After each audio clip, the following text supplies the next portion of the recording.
What are you going to chef up today? What are you up to first?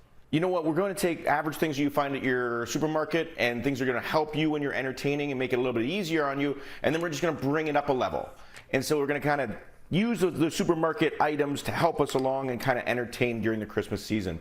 So I've got some PC roasted beef, thinly sliced roasted beef, and it's kind of an interesting product because when I roast a beef at home, there's never any leftovers. So this is a perfect thing to buy when you're at the grocery store because you can use it in different ways, right? And so what I'm making today is a roast beef caramelized onion grilled cheese. Oh.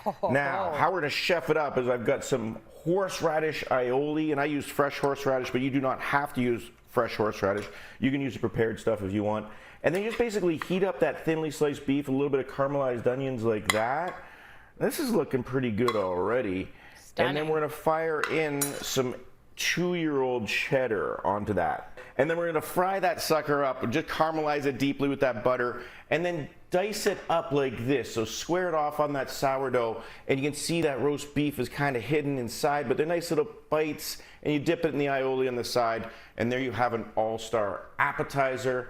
Or if you're gonna do like a little charcuterie platter, it will go perfectly on there as well. Beauty. Looks good, Randy. Okay, what are you making next?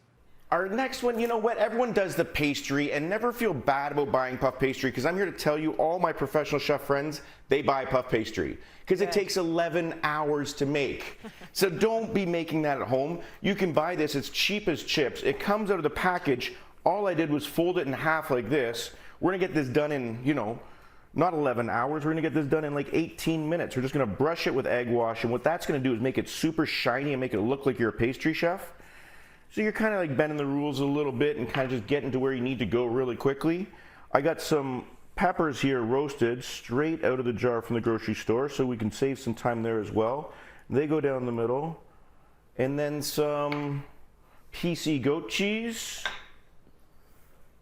So basically what we're going to be making here is kind of a play on a flatbread, kind of a play on a pizza, but because it's got the puff pastry, it's going to have that richness, it's going to have that crispiness, and it's going to have that festive kind of feel. So pop that in the oven for like 18 minutes at 350 degrees, and Trace, take a look at this.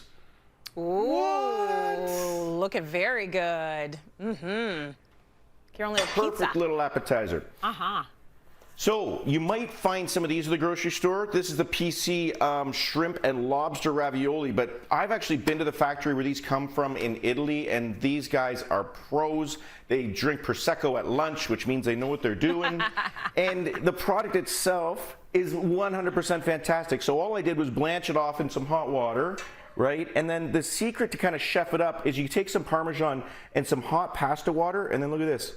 It just melts down, you shake it around, and it kind of makes a perfect little glaze.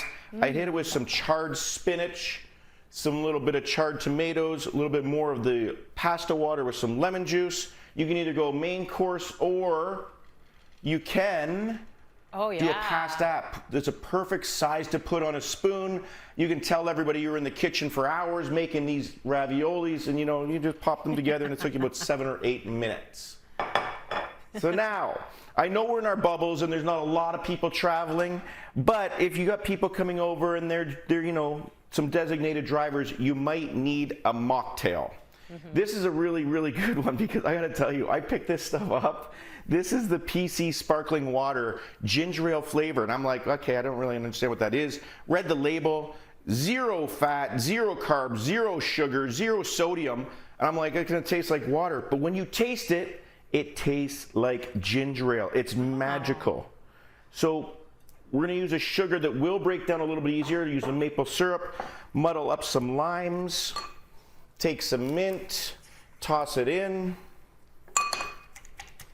like that. Just kind of work it a little bit, kind of get that like lime juice going and mixed up with the maple syrup.